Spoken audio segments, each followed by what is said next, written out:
Sweet heaven knows it's time for Beneath the Kotatsu, episode 27. My name is James, and with me, as always, is my co-host San. So this week we wanted to go with some more manga, live action shows, and we went with Kantaro, the Sweet Tooth Samurai, and Samurai Gourmet. Salary man, Netflix. You got him mixed up. What did I say? You said Kantaro, the Sweet Tooth Samurai. Oh my god, yeah. All right. So, which of these two did you like better? I actually would have to say Kantaro, just because it actually had like a flowing storyline compared to Samurai Gourmet. I would agree with you. Samurai Gourmet was okay. I tried to marathon it in one go. It's just too, calm and nothing real super exciting ever happens. It's just like his life story, a reflection of his past youth, stuff like that, and the connection of him trying to become a different kind of guy, I guess, because he spent so much of his time working for the same company, right? Like in the first episode, right? He is walking in the neighborhood and he's like, "Oh, I've never seen this place before." Every time I was working, I was just run past by it, and he's just learning to appreciate his surroundings and living his life. Right. So you know what I think it is, why it's so hard to marathon Samurai Gourmet? Why? Because at the heart of it, Samurai Gourmet is not a food show. Not at all. Yeah, the food definitely took a backseat. Yeah, it's more about I would say it feels like a cultural difference type of thing. Yeah. Or maybe not cultural difference, but like generational difference? No, like an ethics type of deal too. Why do you say ethics? Ethics, like something out of the normal, like would like you compared to us, or just no own? Like I'm trying to find like a good word to describe it, like how one would react in certain situations. Do you think that's just his trait, personality trait? No. Like I'm saying like how the show is portrayed, kind of like do you know the show Candid Camera? Yes. Yes, that feels like how the show is kind of being portrayed, with food kind of being setting up the situation. Yeah. So like in a lot of these scenes where, like, let's talk about episode 2 where he goes to a horrible restaurant, he wants to he wants to speak up about it. That's the type of situation I'm talking about, where it's very candid, like you got served horrible food. Should you just eat the horrible food, pay for it and leave, or should you actually stand up and say something about it, other than just putting your head down? So that's basically a thing about being a timid person, versus a confrontational person, right? Right.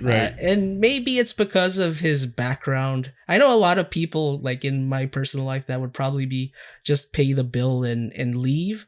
And also I know a lot of other people that would do the opposite. They would raise hell and ask to speak to the manager with their best bob haircut from the salon. Well, so actually, like, have you ever done that before though? I've been in a situation like that where I was dining out with a friend for sushi and they gave him the completely wrong order and he just was going to eat it, right? Yeah. But I was like, man, you should, say something, at least get a discount out of it. And, he didn't want to. And I, made it a thing and they gave him a little bit of a discount.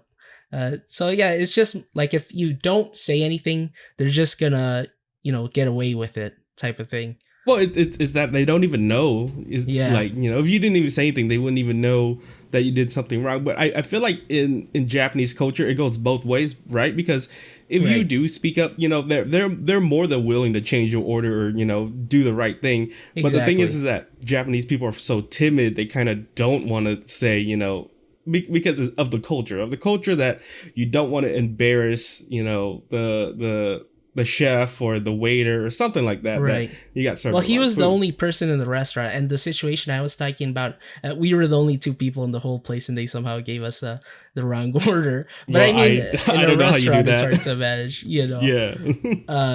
And I don't know. It's just like, I feel like I do the same things as the main character of Samurai Gourmet, where I wouldn't want to, because it's a hassle, to interfere in something or to like cause a problem.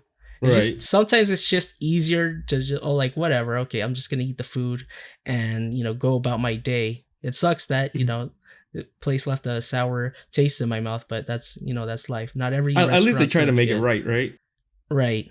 Yeah. Not that place. She just freaking smoked a cigarette and watched TV and like it was tapping her foot aggressively. That was hilarious. That was probably the he best just went episode. home, right? He just went home, right? He He didn't even eat it. I think that's the arc of the story too, is that he gets more confident as the episodes go by, because in the earlier episodes, like he sees the samurai, he's like, oh, I should do this, I should do that, but he doesn't really do anything. Midway through, he kind of musters up that energy to kind of do something, but usually the problem gets resolved without him interfering. Yeah, and then at the end, he actually does take a step, like with the not always, but he actually puts a foot forward, to like to change, to be a more assertive person. Not assertive, but more but like especially with that episode with the foreign people. Yeah, that was such a great chef episode was being too. such a jerk to them. Oh my god. I know. Okay, I get one thing, that it's your restaurant and you want to serve your food the way you make it, but like in the other hand, they're customers. They can eat the food however they want to eat the food. Right. Who's getting mad that they're putting it on like extra pepper, extra sauce, or whatever? Especially for a restaurant like that, it didn't look like it was the highest dining. Like, I understand in fine dining if chefs get mad, right, when you put ketchup on their steak or whatever before trying it. Right. But if it's like a rinky-dink restaurant, I feel like, let them do whatever they want, especially if you have the condiments on the table. Exactly. Like, come on. Exactly. If it's already there, just...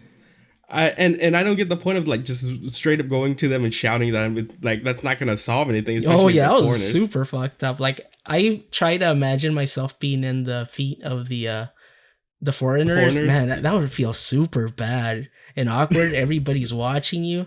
Dude, that acting was awkward. Yeah, I mean, they're foreigners, right?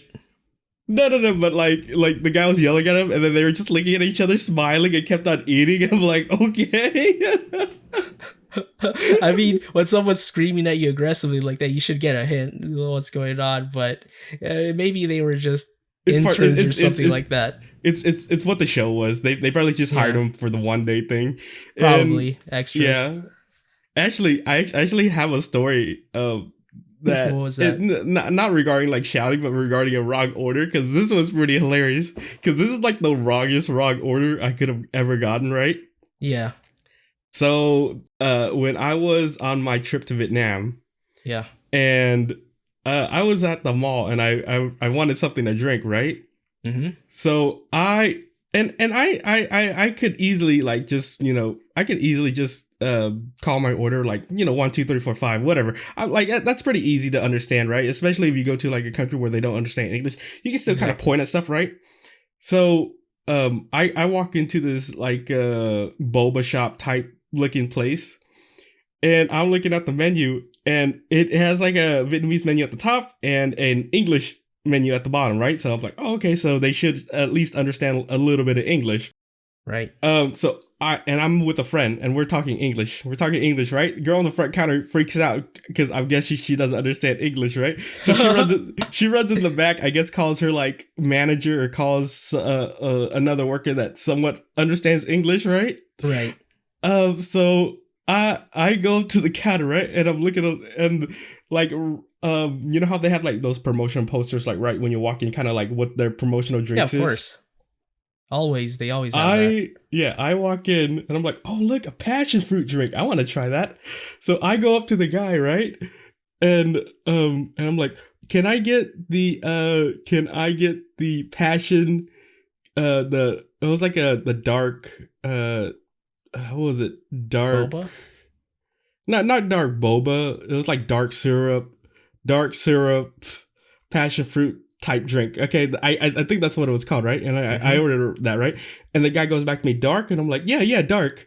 And he looks at his coworker and he smiles like, see, that wasn't so hard. A minute later, I get my order. It was a dark coffee. Did you even tell the number? Passion fruit? I said dark syrup passion. That's what it said on the side, right? Like it had it had the English text at the bottom. That's exactly what it is. So I just read it back to him. Dark syrup passion fruit, and he just repeated back to me, dark. So I got my drink and I'm like, this isn't passion fruit, this is coffee. And it wasn't bad. It tasted like coffee. And then my it was my cousin I was with, or not my cousin, my I think it was my cousin's girlfriend or whatever. Right. And she was like, are you gonna say anything? And I'm like, you know what? It tastes good, and I don't want to make them feel bad. Because I'm at a foreign place, I just drank it. And actually, I really could have used the coffee at that point anyways, because I was super tired. We were in the mall, and honestly, these drinks are so cheap. They're like 30 cents. Yeah, it's nothing. 30. Yeah. Okay, whatever. Yeah, they're like nothing. So I'm just drinking. I'm like, if I want a passion fruit, I'll just go down. I can come back, or I can go to a different place. But I'm like, yeah, you know what? At least they tried. Whatever. At least they tried. But like, why have the sign up if you don't have people? Maybe it's a thing where people in Japan, they all speak English, but it's like a different form of English, right? Where you have to say like the katakana version of the words. Oh, like instead of beer, biru. Yeah, or kohi instead of coffee. Yeah. I don't know. I think the thing that made it so memorable to me was how smug he was to his coworker. You didn't want to ruin that for him? No, I was like, I'll let him have it. Yeah, I would too. That's hilarious. I mean, I'd get another drink too and say, oh, can I have that as well? But just because I'd want it. Because coffee dehydrates you. Well, like the thing was is that we were actually eating like hot pot or Korean barbecue. I forgot what we were eating, and the drink places were like right next to us. Like, oh, you was like, instead of just grabbing a drink, because I was already drinking like beer or something, right? And I'm like, oh, maybe we will try drink next door. So that's why we went next door. And then we came back, and then when we were coming back, I was still talking. I haven't drank anything yet, because it's the type of drink where you put the straw through the drink, right? Plastic, yeah. So I didn't notice till we actually got back, sat back down, and then I put it through the drink. I was like, oh wait, this is passion, it's coffee. Yeah, they really shouldn't have an English menu. I mean, I guess they want to, the business of tourists to be friendly, and that's appreciated. Yeah, I mean, on my part, I probably should have pointed and made it more clear, but yeah, whatever. You didn't even say the number though. I mean, I would have expected it to, like, I don't think it was even like a numbered drink, because I guess it was like a specialty. I see. Special like summertime drink or something like that. It's the one with the billboard outside where it's like, oh, try this drink now. It's our special drink. But yeah, I don't know. Just a quick story. I just wanted to bring up just because it reminded me of that so much.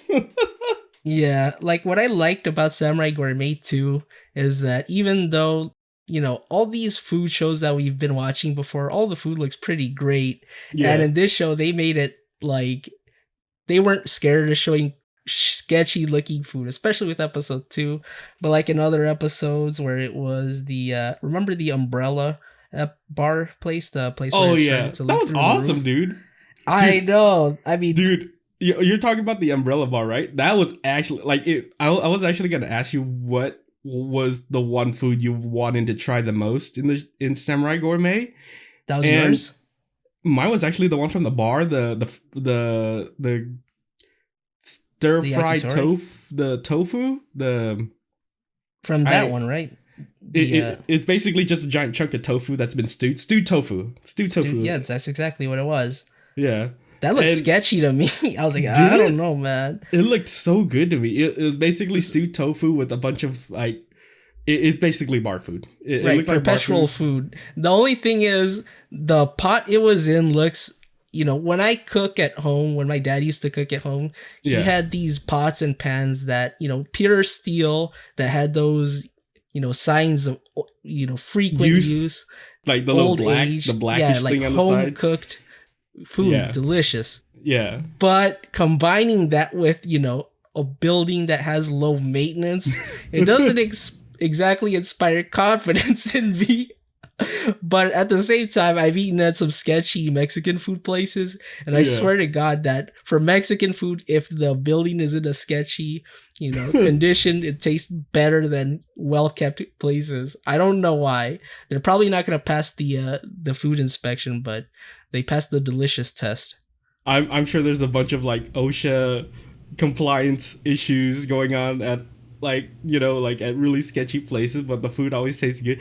Like it's probably because they're like, there's probably like a food safety thing where it's like you got to use or you got to change out your oil. It's like no, the oil is what holds the flavor. At Mexican restaurants. Does sometimes. When you see the oil at the top, it's gonna be delicious, but unhealthy. If it's not dripping oil, it won't be too good, right? Yeah, it has to clog the arteries for it to be good.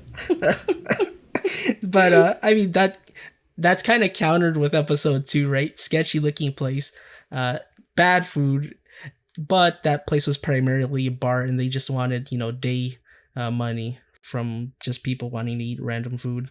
But keep in mind, he also put himself into that situation too, because he knew, like, the signage was all there that place was bad. There's no one inside. There's no lines.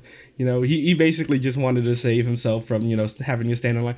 And what he said about that was like, oh, why do Japanese people like to stand in line so much? I'm like, oh, that's so true. I hate standing in line. I don't honestly, like European people queue up a lot. That's like the meme, right? European people queue up all the time.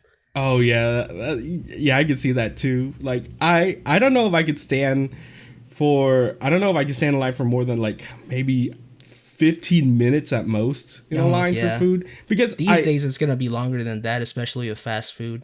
Yeah, it's because when I go to like a restaurant, and they cook the food, it usually takes about 15 minutes for them to cook the food, right? So usually when you're waiting in line in a fast food place, the food comes out immediately, so I don't mind waiting for at most 15 minutes, but like 30 minutes plus and stuff like that, I'm like, nah, I'm just gonna go find someplace else, because it's at that point it's not really worth waiting in line. Like, didn't you wait like for some ungodly hour to get that chicken sandwich? Oh my God, don't remind me. Oh, Jesus Christ.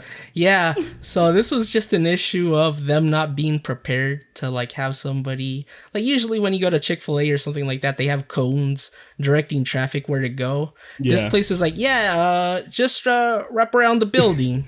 And they did that for 2 lines of people. I couldn't get out. Nobody wanted to let me out. Obviously, me not wanting to, be aggressive and try to get out. I just stayed in line for like 3 fucking hours. The sandwich was good. I mean, I like super salty about it. I left a bad review just to be a Karen. They gave me a $5 coupon. I never used it. And I end up going back to that same place for a chicken sandwich at a later date. I feel like that's a slave to my stomach. I feel like that's a more your problem thing than that's theirs. A me problem. I should have just left, but I didn't want to when I had the chance. What was it because did you not want to leave because you're already like I was when you're so close to the ordering. Yeah, when you're like already invested so much time into waiting, right? You kind of don't want to leave, but at the same time you're also trapped in sunk cost fallacy, right? I should have just cut my losses and left. I mean, that place has always been kind of slow. They're constantly looking for people. I guess people don't want to work for Popeyes. This was pre-pandemic when pay's still not the greatest, but it looks like people are starting to get higher pay for fast food. I wanted to ask you about another food, specifically the one in episode 6 where he was eating pasta. That's the episode where he was trying to get the courage to tell the 2 guys talking super loud obnoxiously to quiet down. What did you think about the food in that episode, the pasta? It was pasta, but it looked like they made it. It was Japanese pasta. That's pretty much what I have to say about it. Yeah, because it was like the way they made it. I'm like, this ain't no way like an Italian person would make it. This is definitely like Japanese pasta. Did you think it was trying to be upscale or not? Wasn't there like an episode where there was like also an upscale pasta? Yes, but that was the episode where he was bawling out. And he was like, "Oh my god, this pen is so nice!" And this dude's chilling with his Ray-Bans and his what type of hat was that? A trilby? And he was like, "Oh my god, I gotta buy it. I can't look like a fool." This is what happens when you go into like a place with expensive stuff, especially jewelry. You're talked in by the salesperson giving you compliments, and they're like, "Oh yeah, it would look good on me. A pen, $200 pen." Then he goes to freaking God knows how expensive that Italian restaurant one, because that one was expensive. The one he went to before, that place was cheap, even if it was trying to cosplay as an expensive one. Because I saw that plastic Parmesan bottle of cheese, the one with the wood grain fillers in it. Like, come on, dude. No self-respecting pasta place would have that type of Parmesan cheese, even though it's my favorite. I like making it blizzard all over my pasta like a heathen. But that episode was bad food. But the one with the expensive Italian place, I love that episode. The pricing actually wasn't too bad, I guess. Like in terms of like high end dining, because I think when he was talking about the menu, he was looking at it and there's one of them was like $50, and then I think he got the lower end, which was like a $30 pasta, which I guess isn't too bad if you're gonna splurge, right? I would say $30 isn't too bad if you're gonna go out to eat for your birthday or something. I'm probably thinking that the whole thing was super expensive for that episode because he already spent the $200 on that pen. And he said something about being over budget. I'm like, dude, well, you should have just said no. Like the whole show, he doesn't ever fully become, he doesn't have the courage to do the stuff he imagines himself doing, I guess his samurai self. But he slowly gets there and is taking the the measures to become a better person, I suppose, if you could say that. Yeah. Actually, is there like a certain episode you actually like the best out of all of them?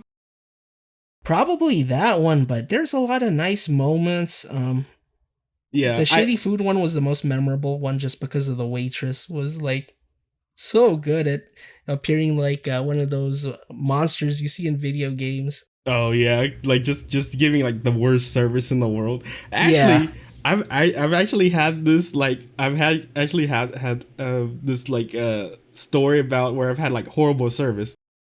I was at a I think it was like just a random dining place, right? Mm-hmm. It was a Chinese place. So I was eating with a friend, and food was it was alright. It wasn't that great. They got our order wrong, and I'm like, "Why would you put our order like it?" And I totally get it, I totally get it that it's packed, right? But and we just kind of left it off like, "Oh, they got our order wrong." So we called them up and asked them, that they can fix our order. Took them like 15 minutes to fix the order. I'm like, "Oh my god!" What type of food was it? It was Chinese food. Yeah, it was like a Chinese restaurant, not what like. What was the dish you were supposed to get in the one that you got? I think we're eating like maybe hot pot or something. I don't recall. It's been a while back. Okay. So we finished eating, right? And I know it's a shitty move not to tip or whatever, but we're like, nah, it's like this is like the worst service we ever had, because like the person like never checked up on us, and was it busy? Super busy? Did they just forget about you? I would say like normal busy, like not super busy, So they never brought like they never came check out because we wanted to order some other stuff because food wasn't that feeling. So we had to like every time we wanted something we had to like holler across the room, like or wave flag someone down or whatever to get some service or something like that. Yeah. So we walk out of the restaurant, heading to our car. You know what happens? Waiter runs towards us, right? And he's like, "Oh, you guys forgot to tip." And I'm like, "Are you fucking kidding me?" He forgot about serving you, but not about the tip. What an asshole. Exactly. Oh, Jesus Christ. Yeah, like, nah. If you don't get paid anything, and you gave good service, then the customer was an asshole. But if you barely said anything to them, I wouldn't feel bad about leaving a no tip or just a bad tip. Honestly, they shouldn't. Honestly, I'm in the camp of there shouldn't even be tips. They should just pay them enough straight up. It probably won't raise the prices that much, or they'll just factor it in the price of the food. Basically, like how Japanese do it, like shouldn't even tip at all. Pretty much everywhere else in the world. I think America's the one that mostly just tips. Yeah, exactly. Because they don't want to pay their people enough. It's bullshit. I know it's so crap, and I totally get it that some people like the tipping system because they can make more. Yeah, than the average. Yeah, but depends on your demographic, though. Yeah, but that's probably only like what the top 30% of restaurants. Yeah, they'll probably make more than what they're actually than off of just the basic standard pay. But it shouldn't be like that. Just pay them what they're owed, and then that should just be it. But if they want to tip more, I guess they could. For the better wage and whatnot. But I just felt like I don't know. It was and the excuse he gave me was like, what? Oh, my manager's gonna be really mad at me because I didn't get a tip. I'm like, that's not your responsibility. Exactly. That's his. Yeah. Like work is work, man. Like and I totally get it. He looked like one of those like college workers, that they just randomly hired. I'm like, yeah, whatever. We gave him $5 and then we left because at the end of the day I just didn't want to go through the hassle. And that's not us being like, richy rich people, because like we eat, fast food work is, honest work, but they should be paid more. But I it's just me not liking the tip system. Yeah, I don't like the tip system at all. It's just horrible. And there's been a lot of people. I still go out of my way and like tip my barbers and stuff like that. But yeah, me too. I don't know. Just the whole thing is, I don't like hidden costs. Do you know what I mean? Yeah, I 100% like taxes like are when one you go thing, but buy a car and they do those add-ons for the dealers. God, yeah, that's how I feel about all that stuff. That's why I always ask them for like a straight cost number whenever I buy a car. Just like I want like everything included in my price. Like tax, title, fees, all that good stuff whenever I buy a car, because at the end of the day, they're always gonna try to get you with something like, oh, you want this extra plan, extra security plan, or whatever, and then they always try to upsell you on some crap. It just rings a nerve with me. But going back to the show, I think my favorite episode for the show was probably episode 3, where he takes his niece out to eat. Yeah, how did you feel about the discussion they were having? It felt real. And the reason I liked it so much is because that's the first time that someone other than him actually sees the samurai, and then the samurai guy, like, he's like, go ahead, eat it, and every time she tries to take it, he just like takes the meat. He's like, no. And he was a little bit angry about the food stealing. He got aggressive about it. I don't blame him. I like the part where she's trying to grab a piece of meat and he just literally slaps her hand. No. But and then after that he goads her, like, go ahead, eat it, take it, and then she slowly moves her chopstick towards it, and then once she gets close enough, he just grabs it and he eats it like in her face. But I don't know, I think I really like that episode just because that was 4, right? The yakiniku way. Was it? I think it was. Yeah, like, that was episode 4. 3 was the solo travel where he's eats mackerel, omikase, and natto, the flavors of his youth. Okay, gotcha. But I was going to ask you about the discussion they had about asking permission for the parents to become a musician. How did you feel about that? I think maybe it's just poorly translated, because you know, when you not permission, but when you go to your parents and say, I'm gonna get married, right? What was it called? Like, not permission, but they're asking for permission to engage with the daughter, like get on the knee with the ring. That whole shindig. I forget the exact word for some reason. Not permission. Blessing. I would say blessing would probably be a better word for it if I was gonna translate it. Like, get your father's blessing to become a musician, just to try it out. That makes more sense, because she's mad at her dad, but like, she doesn't know that her dad's gone through, so much work to put her through college, or put her through school, and then she's mad at him because I'm in 2 camps on that one. I do understand what you're saying, because it is her life, and she should Exactly. Just do it. You're young enough to try, and if you fail, you can always come back to it and try again if you want. Right. But the thing is, as long as you live with, being old and I could have done this and I never tried. Don't live with that regret. Is a good thing, I would say.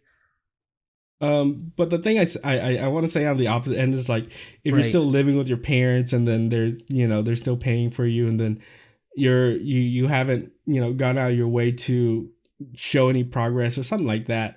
I totally get it that the dad wouldn't be too supportive about that's true, their life, but if maybe they see progress and you tell them like, oh, I'm doing this, I'm doing that, exactly. So it's I totally see it both ways. I think that's the reason why I just like the show so much, or like that episode so much, is because it's a give and take, and from all the other episodes, it just felt like just a one-sided thing where it's like, oh, I just need to muster up and do this and do that. And I think that was like the first time we actually see him like muster up the courage to say something or to talk, to lead someone in the right direction, something like that. So I guess if you're like living in your own apartment, you can maintain yourself. That would probably be the best way to just try it. You don't have to get their blessing, but like as you said, if you're living in their place and you're not contributing to your own stuff, probably listen to what they say. As far as the last episode, I believe the mythical traveling restaurant Kuruiza. How do you say it? Karuizawa. The place that he was looking for his kid that closed down, and then he randomly found it in a different place. I felt like all those animes we watch with remember the door opening to a different dimension, right? And it always goes to the restaurant. Isekai Shoku. Oh man, Shoku. Man, we can't even pronounce words. I'm drawing a blank today. I know, but that's how that episode felt like. And the added sprinkle of magic to me was when he opened the phone book and he saw his wife sitting in the booth behind him. No, not the phone book, the album. The phone book. Oh my god, phone album. Where are my words going today? The phone book. The phone book. Oh Lord, it's been a long morning. Oh, it has been a long day, hasn't it? Yeah. Good memories. Like what was there? Like I thought one of my favorite parts of the show was like them breaking the fourth wall when he became like a yes, that was so meta. He was an extra in his own show. That was freaking hilarious. And no, it's not even that. Like the most meta part about it is like, how like he had that guy that was like talking to him the whole time, right? Right. The most meta part was when he was reading the newspaper and it showed that guy was gonna get like a main role, right? Yes. He got a main role in that episode, so it was extra meta. Yeah, I was like, I mean, months passed obviously from when he was the extra, but yeah, it would have been funny if they just ate the craft services that they were gonna eat anyways, making the episode for Netflix. That's probably what they did. I don't think they had a craft services for the craft service episode. There's no way. They're like, oh, this is an easy way to make an episode. Let's just use what we're already using. I thought it was like I don't know. I just thought it was meta that the guy that was helping him was one of the main characters, and then he got a main character role in the newspaper. Yeah. So it was like a main character. The guy helping him was an extra, and then he got the main. No. He was an extra, but he was a main character in the episode. Oh, right. I see what you're saying. I didn't think about that. Yeah, he was the main, and then he got a main character role in the newspaper, so it's a double meta. That was a really nice episode. What about when the main character was eating croquets and beer in front of a Power Rangers play of little kids? How'd you feel about that? I was like, I wish I could be that chill. I know. I mean, in America, they'd probably, say so. I don't think so. Nah, if you're drinking a beer in a child's play, I guess if you were with your kid, it wouldn't be an issue. But if you're just there by yourself, it'd be kind of sketchy. I don't know about that. It looked like it depends if it's like a big play. It looked like just like a a small venue place specifically just for that. Yeah, that's true. Yeah, because it wasn't really like specifically. It was just a play they were putting on at a playground. So I think it was just all fun and games. All right. I'm surprised we haven't talked about the like we were talking about the samurai, but we never talked about the knight that showed up in the foreign episode. It was so random. He didn't. I guess they made a knight for the foreigners, but it didn't really feel like a big enough deal to me. Like his involvement, he just ate the thing and left. I wish he would have came out as like being a food critic or being someone more important. But I just thought it was just so funny. I was like, yeah. Oh, it's a knight. Yeah.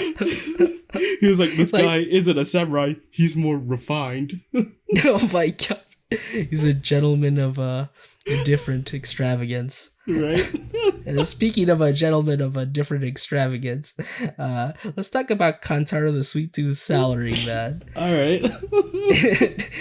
This show I way preferred it over Samurai Gourmet, and this is actually a rewatch for both of us. We watched it a long time ago, but honestly, I remembered a lot of these episodes. This was way more memorable than Samurai Gourmet for me. Actually, in Samurai Gourmet, I actually remembered a lot of the episodes, and I completely forgot them. And I saw both of these at around the same time. Well, the thing is that after watching a little bit of the episode, it kind of comes back to you, doesn't it? Like you kind of know what for a lot of Kantaro, I actually don't remember some of the episodes. Yeah. I was remembering bits and pieces. That's basically what you were getting, right? Just bits and pieces that were slowly coming back to you. For Kantaro, I pretty much remembered everything as I saw it. Oh, really? Oh, yeah, this is what happened. I remember probably like that 4 episodes maxed. That for me, and I remember like I was rewatching it too. Really? Yeah.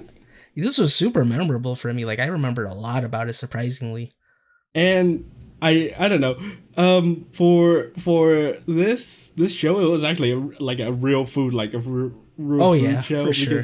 Yeah, unlike Samurai Gourmet, where like food was taking a backseat, the food was like the main thing for the show, and it was all dessert.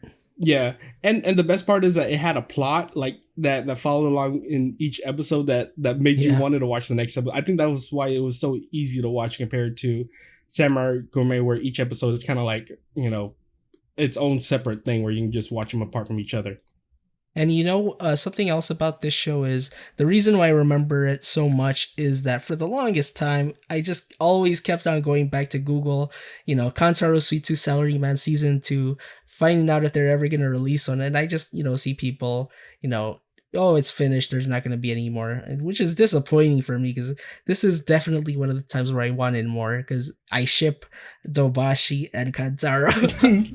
Sweet Princess and Dobashi Sweet ships Knight. Both of them. Yeah, exactly.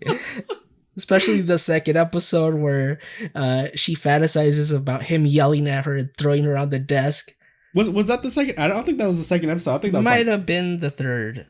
I feel like that's way further in. I feel like that's episode it happens like twice. 5 or 6 or something like that. Like in the first 4 episodes. Oh no, it was episode 4. You're right. Yeah. It's episode 4. Yeah, because in the first couple episodes, she was just basically like eyeing him the whole time. Like, what is he doing? Why is he so mysterious and cool? Yeah, episode 2 was when we find out that Kantaro's not having an inner monologue. He's actually doing all this weird shit out loud. In, like, complete disregard for everybody around him. Like, remember when he was in episode 2 at Korea Peace eating that, the salted stuff? What was it? Kakigori? And he stares at this lady's part, like Kakigori, super close with his glasses, and she just looks at him with like, "What are you doing?" I mean, the thing is that like they're living in this alternate universes where you have reaction to food and no one really cares about it. Yeah. Because well, they kind of do care about it because later in the show there's a scene where he's eating. I think it was a actual parfait this time, and he's like having these hella weird reactions, and there's these girls just looking at him and whispering to each other and kind of giggling. Yeah but, so I mean, they definitely know what's going on. They're just being polite, I guess. But I mean, do you remember the episode where the manager takes the Dobashi out to eat or whatever? Yeah. And they have that I don't remember what they have, but they both have the reaction, right? And then the manager he just stays there for until they close. Several hours. Yeah. and then he breaks out of it, and then he just catches like, oh, how much was it? And she's like, oh, it's already paid for. And they just walks out like normal, like nothing happened. Yeah. How would you describe Kantaro just as a character? If I would have to relate him to someone, it'd probably be like what's that main character from Mob Psycho? Mob? Yeah, it's basically it's just him, like whenever he's working, he's just like relaxed, chill, whatever. But when he goes into that state where he talks about sweets and he wants to eat sweets, he goes mad crazy. Like he has to have sweets all the time. Especially the episode where his mother visits, and I love that episode. Oh my god, that was so taboo. That was dude. Some of these episodes are so weird. I think, oh my god, I know. Like going back to like you try to search it for season 2, right? I heard in Japan this anime wasn't too popular, to the point that it felt like more of an occult type show.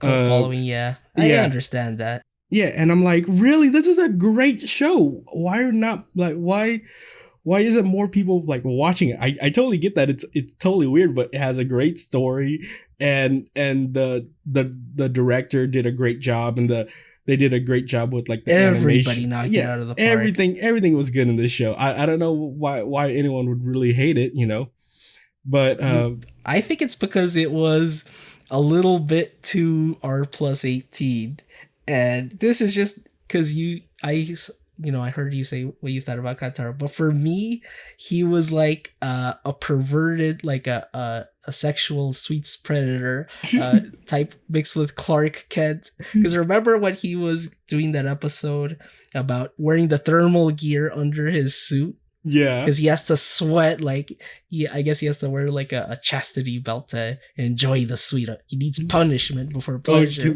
Yeah, because he's gonna eat ice cream or something. Yeah, but remember when he like takes off his shirt and reveals to the camera he's wearing a thermal gear under, and he like gently caresses it like in a perverted, sadistic way, and then he zips it back up. That's like how Clark Kent like takes off his glasses and turns into Superman. You know what the most uncomfortable like scene was for me? Are you talking about the little kid, right? Yeah, the little kid. Oh my god, that was such a sexual molester energy. Dude, the part where he has like an inner monologue and the kid's just looking at him the whole time and he's just like they're laughing. I'm like, bro, this is so creepy. Yeah. I wish the director was like, I don't know. But the thing is that it's Kantaro, so maybe like it has that same feel. So I'm like, the Hagi episode. This is just a secret between you and us. He's gonna become me in the future. That's where I got the bad vibe from it, because like in life where a child gets abused, and when they grow up, it's likely that they're gonna continue the cycle of abuse. That's what they say. I don't know if that's actually true, but that's the energy I got from. I was like, man, this is a little bit too heavy for me, man. I mean, that's how he grew up, is because his mom was a dentist. Yes, exactly, and he always had to do it in hiding because it was a taboo, naughty thing. Yeah, dude, that episode was so weird. I know, and the one with the mom too is great because the mom was like a predator or a Terminator type creature looking for all the sweets. Oh my god. Dude, the part where it's like, I need that sweet, and he pulls out that like the chapstick, the lip gloss, and then he puts it on his lips and he licks it all weird. Oh my god. That's probably why I didn't get a second season, because it was too yabai, as they say, right? I feel like that's the reason why it should have gotten a second season, because it doesn't follow the normal for a show. I bet if this was an anime, you'd get another season. I think it should have gotten an anime, because it should have, because it's also coming from a manga.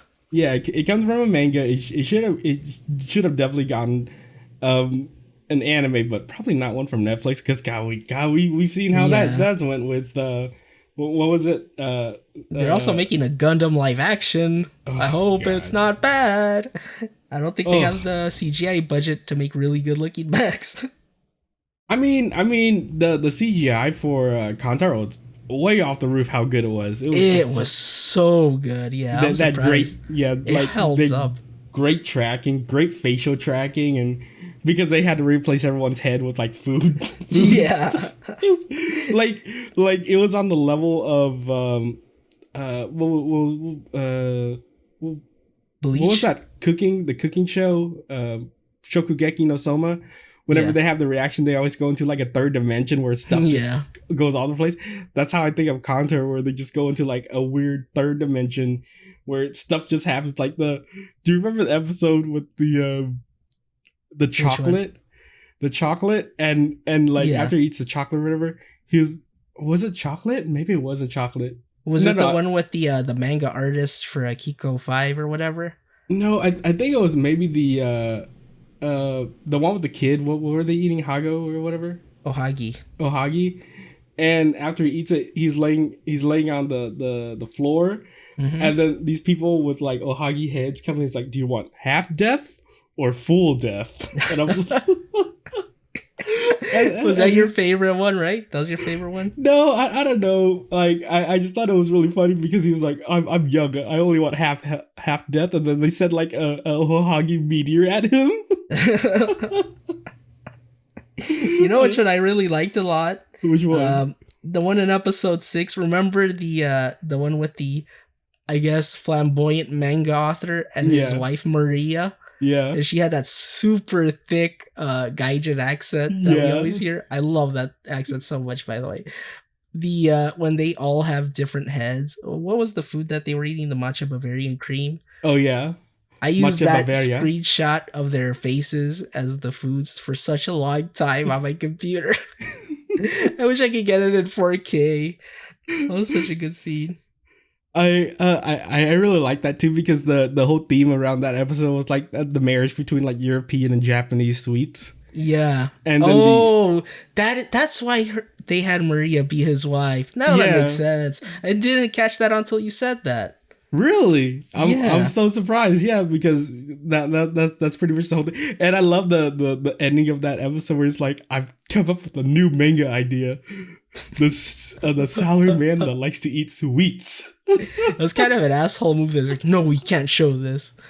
Like, because he's like blocking his work from becoming popular. Like, don't do that. Come on, man. I think the reason why he said he didn't like it was, I'm a horse. That's unrealistic. That's the excuse he used. He just didn't want to get outed for playing hooky to eat sweets. Dude. Because the likeliness was pretty much all in the face. Do you remember that like you triggered my trap card moment where with his like coworker that likes to exercise a lot? Yeah. Oh yeah. He was blackmailing the blackmailer. Oh my god. Yeah, basically he goes out to eat like I think it was like a ice cream or something. Right. And the reason why his coworker was so mad at him is because his coworker was like salesman of the month for 11 month. Yep. And one more month he would have gotten a whole year. But Kantaro comes in as the new hire, beats him this month and then ruins his streak. He gets mad at Kantaro. He follows Kantaro and then sees that, instead of doing his work, he's actually going out to eat sweets. And then he's taking, and then when Kantaro's in his like third dimension, like reacting to the sweet, he goes and sits right in front of him and takes photos of him like reacting. And the photo is pretty hilarious. And then Kantaro's like, oh, you thought you were walking in my footsteps? I was actually walking in your footsteps, because then he pulls out a reverse trap card. He's like, and then shows him like photos and videos of him like working, like going to like a yoga gym or whatever during work. And he's like, okay, we'll just agree to disagree, and then we'll just delete each other's photos. That was like the perfect nemesis for him, because he was an exercise maniac. Yeah. Compared to sweets loving maniac. That's hilarious. It was so I felt like, did you feel like the character was a bit young or looked a bit young? Takebe? Yeah, I think so. Takarabe, sorry. That's his name.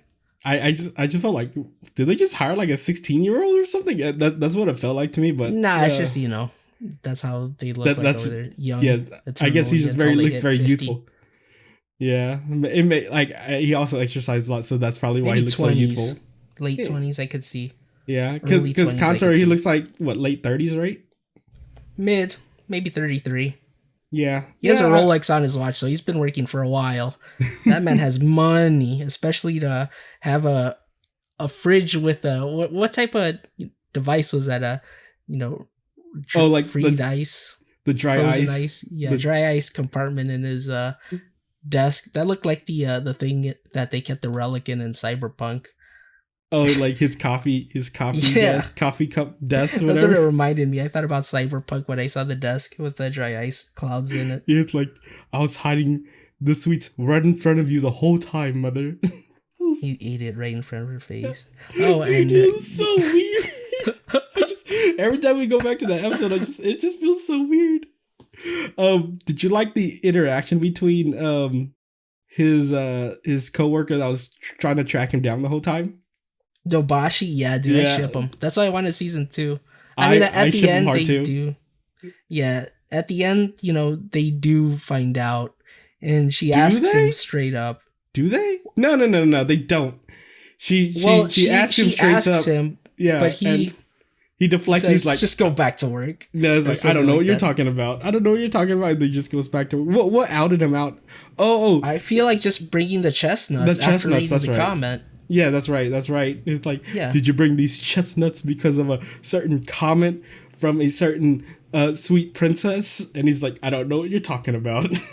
I think it's not said but understood. Yeah, she knows it's him. You know what I also like? I also like the transition of the manager, because like at the beginning, like we see him as like a hard ass or whatever, but he mellows out near the end, like especially where he's trying to like take Kantaro. When he's drunk, he's like a big little kid, dude. I love it. I love that guy. That dude's such an accomplished actor. If you go to his IMDb page, he's like the only one out of all of them that I can find a full picture of. He has a straight, legit profile on like IMDb and stuff like that. The rest don't have it. Oh, really? I guess 'cause they're mostly in Japan. Yeah. So the manager's the most known actor out of all of them. Well, he was a great actor. Like either way, just because I don't know, I just like how his character just develops. Like because at the beginning he's like, oh, I'm gonna rip this guy a new one. And at the end he's like, Kantaro, you gotta go with me to all these bars, and you gotta Nay, Hayaku. He was like that perverted old guy in Rainbow, but like not molesting people. That's the same type of energy I got and how he spoke. Not like molesting, but like playfully. Yeah, I like the part where like when Kantaro tries to decline, he has like a full on tantrum and like stomping his feet up and down and jumping up and down like a kid. Yeah, it was so good. Man, that guy was also in the live action for Bakuman and Death Note? I wouldn't know. There's a Bakuman live action? Apparently. I looked up his profile because I wanted to know more about him. He was that good of a character. His name's Safutoki Minagawa. That's his name. I didn't even know. We should definitely watch Bakuman live action. Yeah, I want to. I was gonna bring it up to you. Yeah, that sounds like something I would definitely watch. Okay, so with Kantaro, was there like a specific food you wanted to try?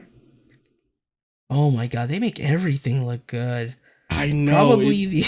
Probably the matcha thing on episode 6. Which one was that specifically? Bavarian cream. Oh, Bavarian cream. Yeah, the European Bavarian cream. Actually, I really wanted to try the Mamekan. The chocolate, what do you call it? Like the series of chocolate dishes. He had that like the super crazy chocolate store where it started with like the fruit drink, and then they went to like certain like they had like different types of chocolate along the way, and then at the end they had like a chocolate pie or something. These are all real places that you could still go to, right? Assuming they haven't closed down. Assuming the country reopens. Yeah. I think they're all legit places, right? It looks like it, like especially the ones where where I think they were, because some of them even had like what do you call it? Like scannable. What are those little scannable square things called? QR codes. Yeah, QR codes. Like some of the boxes had QR codes in them. So I wonder if I could scan it on Netflix. Probably not. I mean, if you get high resolution 4K work. edition or something like that, you probably could. But usually if it was fake, they wouldn't add that, right? They'd probably just take that off, or not even take it off. Like they wouldn't even include it in the prop or something like that. We should try. I'm gonna try it and see if I can find out if any of them still work, if they ever did. Maybe it was like a bonus thing. You know what? You could probably look up, like, if you go to the website and just look up a list of like filming locations for Kantaro. There's probably already a pre-made list that you can actually go down, and they'll probably give you the address of all the places you could visit. I would actually love to visit all of those. Like the whole, like. Korea I don't even know what look really good. The one with the shaved ice, I really want that. I've actually had that before. It's all right. I'm not big on, like, it's basically like an upscale snow cone. Yeah, I mean, I had that in other countries, but not that. They don't look like that. Obviously, it's just in a paper cup with some syrup on it, not with all those special premium toppings. There's actually a place in Houston that does that. Have you ever been to News? Have to take it out. News in Houston? No. It's basically the same thing as that. They just get a giant bowl of ice, and then they put like a lot of like syrup, and then they put real fruit, and then they put like I wouldn't say it's as premium as the one you see in the show, because they're using like real melons and stuff like that. Like of course the ones the one I'm talking about in Houston, they use real fruit too, but it's like, it feels generic, like just you know, when you walk into like a fruit dessert place, you know, and you can always get that generic type of food. Yeah. So I totally get your meaning that you want to try that at least once, but I feel like it's just gonna taste the same. It's basically ice with flavoring syrup on top. Another thing that I wanted to ask you about was, I noticed in the chocolate episode, the author for the manga, they have like a fake author. He's basically a bootleg of the author for Akira. They just changed the letters by like 2. So they had Katsuhiro Shotomo, I believe was the incorrect one, and Katsuhiro Otomo is the real author. I wonder if the other author, the flamboyant one married to Maria, is another bootleg author. It was just probably a random character. Yeah, I wouldn't be surprised if that was like the legit author of the... That's what I probably didn't, you know, I should have looked it up Googled the actor. Yeah. Because I was wondering about that.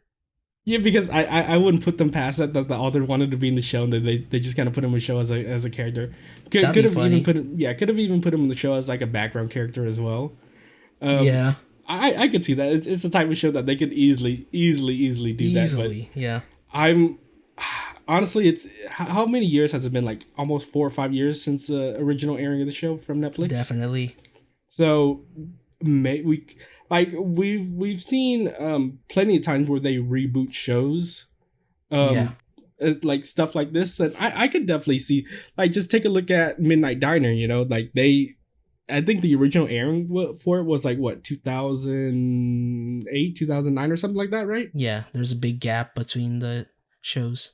Yeah, so I could totally see Kantaro getting like a second season, but down the line.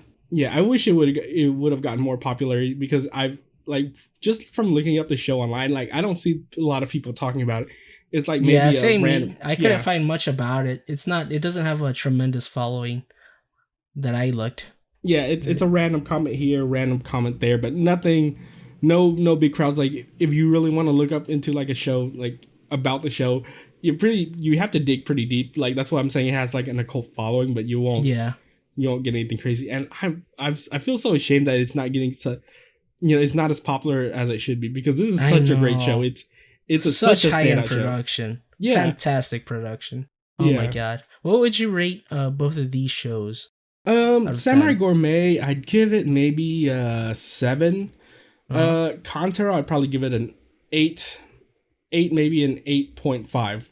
That's about what I was going to give it. Probably for Samurai Gourmet, like a 6.7 out of 10 for me. 6.7? 7 is fine. 7 is, I might as well round up. Yeah. I was just trying to be picky. I mean, we talked about it for a good while. It was hard to watch, but it had good memorable moments to talk about. Very relatable. Yeah, that's what I'm saying. Kantaro is just goofy and exaggerated. That's why it's a lot easier for me to marathon it, because there's more to laugh at and talk about. Yeah, I mean, it's hard to compare these two shows because they're not opposite sides of the coin once again. Yeah, and they're like Samurai Gourmet's not even a food. Like there's food in it, but it's actually not the main thing's not about food. The food is a vehicle for his ambitions. Start of the transformation to become more assertive, I suppose. Exactly. Yeah. All right. I guess we pretty much said what we needed to about these two shows. Any final thoughts, James? I just wanted to say, sweet heaven knows this is the end of the episode. All right. We will catch you guys later. Bye.